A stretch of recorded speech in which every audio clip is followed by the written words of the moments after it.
Hello बच्चों, आज हम लोग पढ़ेंगे क्लास 9th का मैथमेटिक्स, जिसमें हम लोग पढ़ रहे हैं चैप्टर 2 बहुपद। और ये उसका तीसरा लेक्चर है, ठीक है। और इससे पहले हम लोग 2 लेक्चर में देख चुके हैं और वहाँ पे हमने बहुत सारी चीज़ें सीखा है ना बहुपद के बारे में। वो सब आप देख सकते हैं वीडियो के डिस्क्रिप्शन में जाके, है ना। और यहाँ पे हम लोग पढ़ने जा रहे हैं अब जो है बहुपद के शून्यक, है ना। किसी बहुपद का शून्यक क्या होता है वो चीज़ यहाँ सीखना है। अच्छा, इस शून्यक को यहाँ पे मूल भी कहते हैं, रूट कह लो या जीरोज कह लो, ये सभी एक ही चीज़ है। किसी बहुपद का मूल, रूट या जीरो, ये सब एक ही नाम है इसका, ठीक है ना।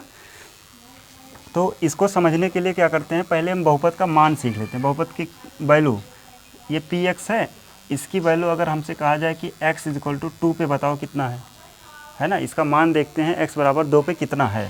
तो जहाँ जहाँ x होगा वहाँ हमें क्या रखना है, 2 रखना है।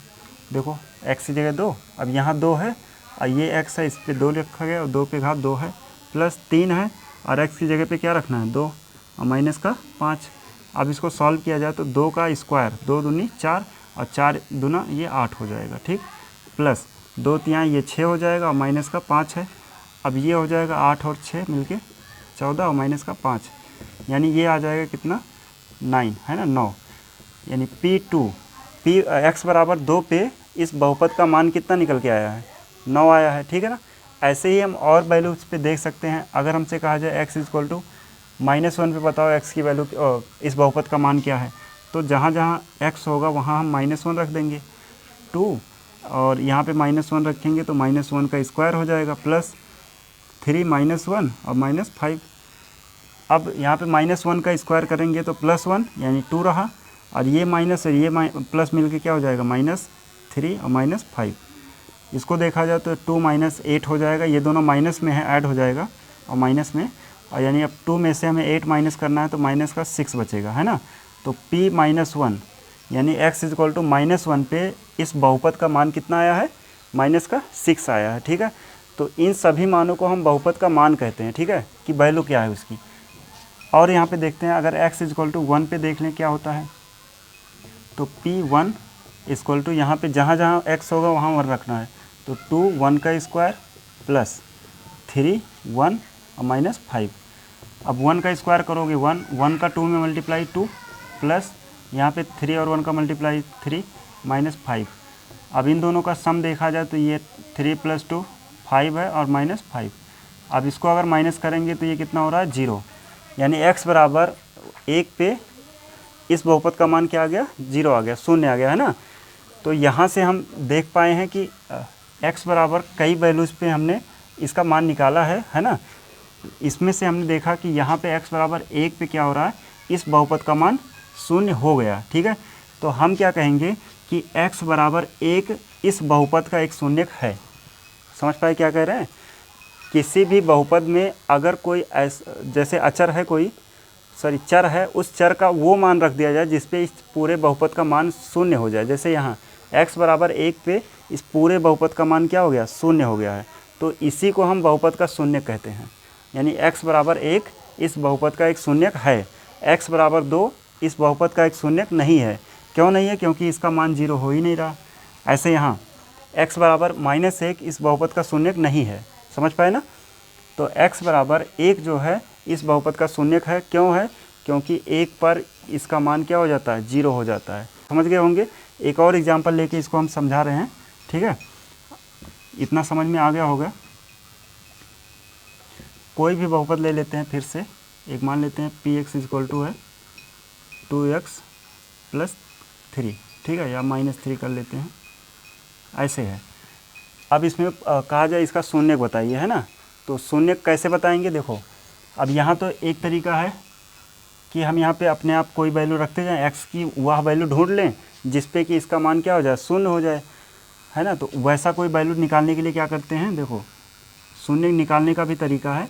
हम यहाँ पे Px को क्या कर देंगे, 0 कर देंगे। चलो इससे पहले हम शून्य को अगर परिभाषित ही कर देते हैं, उसके बाद इस पर आते हैं। तो शून्य को कैसे परिभाषित किया जाए कि किसी भी बहुपद का शून्य को c मान लेते हैं, c वह मान होता है, किसी भी बहुपद का शून्य c वह मान होता है जिस पर P c इक्वल टू 0 हो। समझ पाए। कोई भी बहुपद अगर है px मान लेते हैं, बहुपद क्या है px, तो इस बहुपद का मान जो है c, जिस पर pc बराबर क्या हो 0 हो, तो इसी c को हम क्या कहते हैं शून्य कहते हैं। यहाँ पे हमें x का वह मान निकालना हो, उसके लिए क्या करेंगे px बराबर 0 रख देंगे और यहाँ पे हम 0 कर देते हैं, तो ये हो जाएगा 2x माइनस 3 इक्वल टू 0 है। अब 2x को एक तरफ रोकते हैं और 3 इधर माइनस में था, उधर कर देंगे तो प्लस हो जाएगा, 2 नीचे आएगा तो x इक्वल टू 3/2, यानी ये x का वह मान आ गया है जिस पे इस बहुपद का मान शून्य होने जा रहा है। देखो इसको अगर हम यहाँ रख दें x इक्वल टू इतना, तो p 3/2 equal to 2 into 3/2 minus 3, इससे ये कट जाएगा तो 3 माइनस 3 क्या हो जाएगा 0। तो यानी x बराबर 3/2 जो है इसका एक शून्यक है। क्यों है? क्योंकि इसी पे x बराबर 3/2 पे ही इसका मान क्या हो रहा है शून्य हो रहा है। समझ गए ना। तो यही है शून्यक कि किसी भी बहुपद में जो चर का मान ऐसा मान रख दिया जाए कि जिस पे उस पूरे बहुपद का मान शून्य हो जाए, उसी को हम शून्य कहते हैं या मूल कहते हैं। समझ गए ना। अब इसमें क्या होता है कि कुछ बहुपद ऐसे होते हैं जिनके मूल जो है वो कई हो सकते हैं। जैसे एक अगर रैखिक बहुपद रहेगा तो उसका केवल और केवल एक शून्यक निकलेगा। एक रैखिक बहुपद का केवल एक शून्यक होता है। और अगर द्विघाती बहुपद हो गया तो उसका 2 शून्यक होगा। त्रिघाती हो गया तो 3 शून्यक होंगे, है ना। तो यहाँ पे इसके पहले वाले लेक्चर में अगर देखेंगे तो वहाँ पे हमने बताया था एक अचर बहुपद के बारे में बताया था। अब अगर उस अचर बहुपद का हमें शून्यक बताना हो तो अचर बहुपद में देखा जाए एक केवल अचर होता है ना, इसका घात कुछ होता ही नहीं है, तो इसके शून्यक के बारे में क्या कहेंगे, है ना। इसका कोई शून्यक ही नहीं होता है। एक अचर बहुपद में क्या होता है कि उसका कोई शून्यक नहीं होता है ना, क्योंकि इसमें अचर है नहीं। चर लाएंगे अगर तो उसमें क्या है 0, और x की जगह पे हम कोई भी वैल्यू रख सकते हैं। यहाँ पे x जो भी रहेगा वो क्या हो जाएगा उसके साथ मिलके 1 हो जाएगा। तो एक अचर बहुपद का कोई शून्यक नहीं होता है। समझ गए ना। अगर ऐसे पूछा जाता है कि बताइए एक अचर बहुपद है और उसका शून्यक क्या होगा, तो कह देंगे उसका शून्यक नहीं होता है। ठीक है। इसी तरह से एक हमने बताया था शून्य बहुपद, है ना। अब इस शून्य बहुपद का अगर हमें इससे शून्यक पूछा जाए, एक शून्य बहुपद को ऐसे लिखा जाता है शून्य, इसका अगर बहुपद पूछा जाए तो क्या कहेंगे, इसके जो शून्यक हैं, एक शून्य बहुपद के शून्यक सभी वास्तविक संख्याएं होती हैं। सभी वास्तविक संख्याएं, समझ गए ना। यानी कि अचर बहुपद का कोई शून्यक नहीं होता है, लेकिन अगर शून्य बहुपद है तो उसके शून्यक क्या होते हैं, सभी वास्तविक संख्याएं। यानी जितनी संख्याएं हैं वो सभी एक शून्य बहुपद के शून्यक हो सकते हैं। समझ गए ना। तो ये 2 लाइन याद रखना। बाकी अब शून्यक समझ गए होंगे, है ना। अब इस तरह से हम लोग अगर एक्सरसाइज में जाएंगे तो वहाँ देखेंगे क्या है, उस हिसाब से करेंगे। ठीक है। तो अभी हम लोग एक्सरसाइज 2.2 देखेंगे और इसके जो भी सवाल हैं उसको हम लोग करेंगे, है ना। जैसे अगर पहला क्वेश्चन देखा जाए तो इसमें फर्स्ट क्वेश्चन कहा गया है कि एक बहुपद दिया गया है। बहुपद को हम px से लिख देते हैं। ठीक। ये लिखा है 5x माइनस का 4x स्क्वायर प्लस का 3। इस बहुपद का हमें क्या मान ज्ञात करना है। ठीक है ना। और अब देखो इसमें हमें मान ज्ञात करना है तो इसमें कोई वैल्यू दिया होगा तभी तो मान ज्ञात करेंगे ना। तो इसमें दिया हुआ है कि x बराबर, पहले पे x बराबर 0 x होगा, वहाँ क्या रखना है हमें 0 रखना है ना। तो ये हो जाएगा p0 equal to 5 into 0 minus 4 into 0 का स्क्वायर प्लस 3। तो अब 5 इंटू 0 करेंगे तो ये 0 माइनस ये भी हो जाएगा 0 प्लस का 3। अब 0 में से इन सबको जोड़ेंगे घटाएंगे तब भी क्या आएगा, सॉरी यहाँ तो 0 ही रहेगा और ये 3। तो यानी p0 पे या x इक्वल टू 0 पे इस बहुपद का मान कितना आ गया, 3 आ गया। समझ गए ना। ऐसे ही दूसरा इसका देखेंगे तो x इक्वल टू कहा गया है -1 पर इसी बहुपद का मान बताइए। तो हम x बराबर 1 रख देंगे, जहाँ जहाँ x होगा वहाँ -1 रखना है। 5 इंटू -1 माइनस 4 इंटू -1 पावर में है 2 प्लस का 3। तो इन दोनों का अगर मल्टीप्लाई कराएंगे तो माइनस में है, ये प्लस में है तो -5, और यहाँ पे -4 ही रहेगा क्योंकि -1 का स्क्वायर +1 हो जाएगा। ठीक। और ये प्लस का 3। अब ये दोनों माइनस में है तो माइनस का 9 हो गया प्लस का 3, और इसको सॉल्व करेंगे तो -6 आ जाएगा। ठीक। तो इस तरह से हमने देखा कि किसी भी वैल्यूज पर x की किसी भी वैल्यू पे हम इसका मान निकाल सकते हैं, जो दिया रहेगा वैसा हम निकाल सकते हैं। समझ गए ना? तो ये समझ में आ गया होगा ना कि यहाँ पे x की कोई भी वैल्यू दे देगा और उस पर हमें बहुपद का मान पूछेगा तो हम बता सकते हैं ना। इसी तरह से और आगे करेंगे हम लोग। तो लेकिन यहाँ पे अगर कोई ऐसे पूछ ले कि बताइए एक बहुपद जो होता है उसके कितने मान हो सकते हैं, तब इसका जवाब क्या आएगा है? तो देखो यहाँ पे क्या होगा कि किसी भी बहुपद के जो मान होते हैं ना वो अनंत होते हैं, जितना मान चाहो उतना निकालो। जैसे यहाँ हमने 2 निकाला है, x बराबर 0 पे x बराबर -1 पे, ऐसे ही x बराबर 2, 3, 4, 5 रखते जाओ और इस पे क्या होगा, इसका मान आता रहेगा, है ना। तो ऐसे तो एक बहुपद के अनेक मान हो सकते हैं। लेकिन अगर ये पूछा जाए कि इसी बहुपद के शून्य कितने होंगे, अब यहाँ रुक जाएंगे, है ना। शून्य पे क्या होगा कि शून्य डिपेंड करता है इस पर घात कितना है। अगर 2 घात है तो इसका 2 ही शून्य होगा, 3 घात है तो 3 शून्य है, 1 घात है तो 1 शून्य होगा। तो शून्य डिपेंड करता है घात पे, लेकिन अगर किसी बहुपद का मान केवल पूछा जाता है तो मान तो अनेक हो सकते हैं। समझ गए ना? वो डिपेंड करता है कि x की वैल्यू हम क्या ले रहे हैं। समझ गए होगे? इसका एक क्वेश्चन बच रहा है, उसको आप कर लेना। तो इस तरह से हमने पहला क्वेश्चन पूरा बता दिया है। अब आते हैं अगले क्वेश्चन नंबर 2 पे। इसमें जो सेकंड क्वेश्चन है, इसमें कहा गया है कि फिर से बहुपद के मान ज्ञात कीजिए। यहाँ पे अगर हम लोग दूसरे का पहला ही क्वेश्चन देखें तो यहाँ लिखा है P Y equal to Y square minus का वाई प्लस 1, ये दिया हुआ है। और इसमें हमें मान ज्ञात करना है P0, P1 और कॉमा P2, इन तीनों का मान निकालना है ना, इस बहुपद के लिए।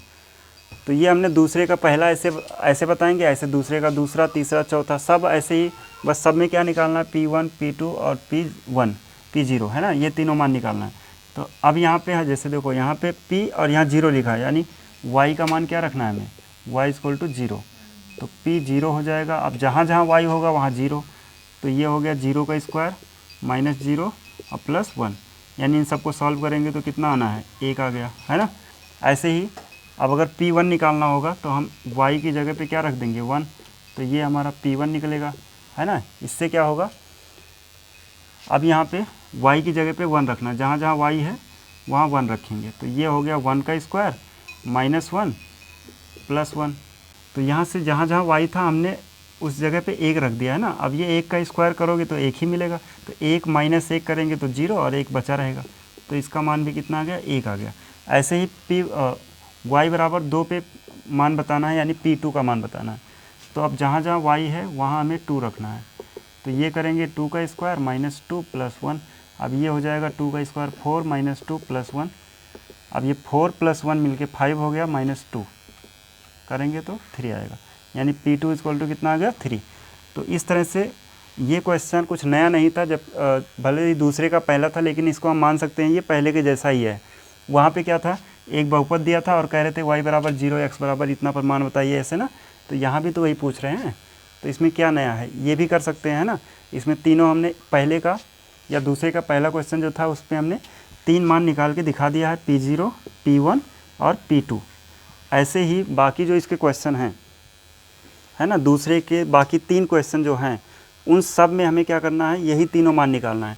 ऐसे अगर हम एक क्वेश्चन और बताएं, अगर यहाँ पे 4th नंबर, तो यहाँ लिखा है Px equal to x minus 1 और x प्लस 1, ये ऐसे लिखा हुआ है, ठीक।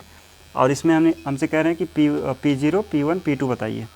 तो अगर इसके लिए हमें निकालना हो तो हम डायरेक्ट अगर P0 ही निकालें पहले, P0, तो जहाँ जहाँ x होगा वहाँ क्या रखना है, 0। तो ये 0 माइनस 1 और ये 0 प्लस 1। अब 0 माइनस 1 करेंगे तो माइनस 1 मिलेगा, और यहाँ प्लस 1, दोनों का मल्टीप्लाई होकर क्या हो जाएगा, माइनस 1। तो यहाँ से हमने P0 पे मान निकाल लिया है माइनस 1। अब P1 पे निकाल रहे हैं, तो जहाँ जहाँ 1 होगा, सॉरी जहाँ जहाँ x होगा वहाँ 1 रखना है। तो यहाँ पे x था, वहाँ हमने 1 रखा, माइनस 1। और दूसरे ब्रैकेट में जाएंगे तो यहाँ पे 1 है, प्लस 1, ठीक। अब ये 1 माइनस 1 क्या हो जाएगा, 0, और 0 को किसी भी नंबर में मल्टीप्लाई होगा तो 0, यानी P1 भी आ चुका है। ऐसे ही अब P2 देख लेते हैं। P2 जब करेंगे तो जहाँ जहाँ x है वहाँ हमें 2 रखना पड़ेगा। तो यहाँ पे 2 माइनस 1 और यहाँ पे 2 प्लस 1, यानी अब इन दोनों को डिफरेंस करेंगे तो यहाँ पे 1 मिलेगा, और इन दोनों का सम 3, तो यानी ये हो जाएगा 3। P2 इक्वल टू कितना आ गया, 3। तो इस तरह से हम देख पा रहे हैं कि जो सेकंड के क्वेश्चंस है ना, इनमें क्या करना है, सिंपल सा बस एक बार 0, एक बार 1, एक बार 2 रखना है और ऐसे ही करके हम सारी वैल्यूज निकाल सकते हैं, ठीक है ना। तो अभी हमने इसका 2 बताया है, बाकी 2 क्वेश्चन आप अपने आप से करेंगे, ठीक है। और ये वीडियो यहीं तक रहने देते हैं, है ना। ये लेक्चर 3 था, अब ये कंप्लीट होता है। इसके बाद हम अगले लेक्चर में क्वेश्चन नंबर 3, 4 करेंगे और उसके बाद शेषफल प्रमेय भी देखेंगे, ठीक है। तो यहाँ तक आप लोग कर लेंगे, नोट कर लेंगे अच्छे से। मिलेंगे नेक्स्ट वीडियो में। तो यहाँ पे आपको ये नोट करना है और साथ ही बताना भी है कि जैसे जो चीज़ हम पढ़ा रहे हैं क्या ये समझ में आ रहा है, इसको आप कमेंट करके बताएंगे, है ना, ताकि हम इसको कंटिन्यू रख पाएँ, है ना। जैसा होगा वहाँ पे आप कमेंट करके बता सकते हैं। अगर वीडियो पहली बार देख रहे हैं या चैनल पे नए आए हैं तो चैनल को सब्सक्राइब जरूर करें, ठीक है। जय हिंद।